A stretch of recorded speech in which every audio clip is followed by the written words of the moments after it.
पंडित धीरेन्द्र शास्त्री साहब से बहुत सम्मान करते हुए मैं उनसे 3 सवाल पूछना चाहता हूँ। पहला सवाल मेरा ये है कि जब मध्य प्रदेश में चुनाव चल रहा था तब पंडित जी ने हिंदू राष्ट्र का झंडा बुलंद किया था। जैसे इलेक्शन ख़त्म हुआ वैसे ही उनका हिंदू राष्ट्र भी झंडा लिपट करके उन्होंने अपने आश्रम में रख लिया। आखिर ऐसा क्यों?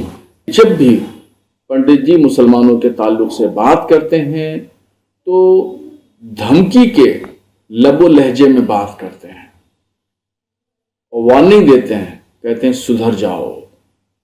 आखिर ऐसा क्यों नजरिया रखते हैं?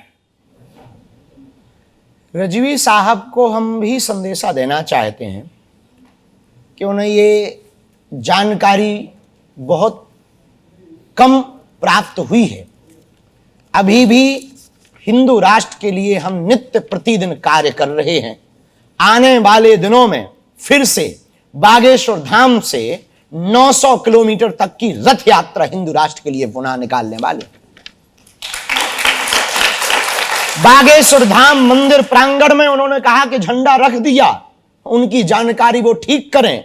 हो सके तो हमारे सोशल मीडिया के जहां 14 मिलियन या 4 मिलियन जो भी नाम बताया उन्होंने संख्या बताई, हमें करेक्ट याद नहीं, 4 मिलियन फॉलोअर्स, 4 मिलियन इंस्टाग्राम पर और 12 मिलियन या 13 मिलियन 14 मिलियन यूट्यूब पर, फेसबुक पर। यूट्यूब पर कितने?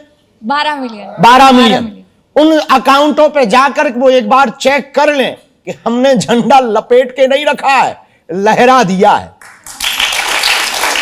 बागेश्वर धाम प्रांगण में मंदिर के सामने हिंदू राष्ट्र का झंडा लहरा रहा है। तो ये तो हुए पहली बात का। दूसरी बात, हम चुनाव के लिए किसी पार्टी आपके पीछे भी झंडा देख लीजिए। हमारे पीछे भी है। हम किसी पार्टी के समर्थक नहीं हैं, हम राजनेता नहीं हैं, हम किसी पार्टी के विरोधी भी नहीं।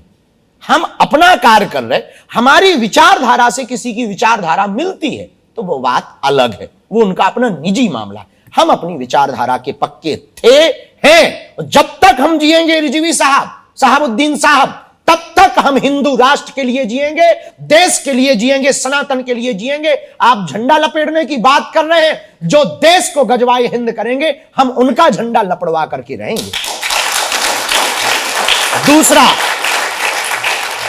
दूसरा प्रश्न क्या था उनका, याद है? हाँ, मुसलमानों से जब भी बात करते हैं धमकी देकर।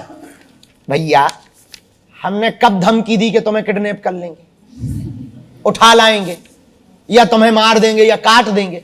काहे को बेफिजूली का झूठी अफवाहें फैलाते हो? हमने कभी धमकी नहीं दी। हमने इतना कहा, कोई हमारे सनातन को छेड़ेगा तो छोड़ा नहीं जाएगा। आप अपने मजहब के बारे में बोलो, हम अपने धर्म के बारे में बोले। आप काहे को बेफिजूली में हमें छेड़ते हो? और छेड़ने से तुम्हें मजा ही क्या मिलता? आपके लोग जब कांवड़ियों को आतंकवादी कहेंगे तो हम नवाजियों को भी आतंकवादी कह देंगे।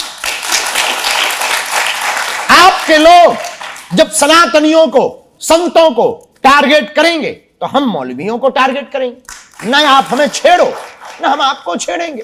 100 की सीधी बात, प्रेम से रहो ना, कायदे में रहो। जब तुम कहोगे कि गजवाए हिंद होगा तब हम कहेंगे भगवाए हिंद होगा, वरना लाहौर निकल जाओ।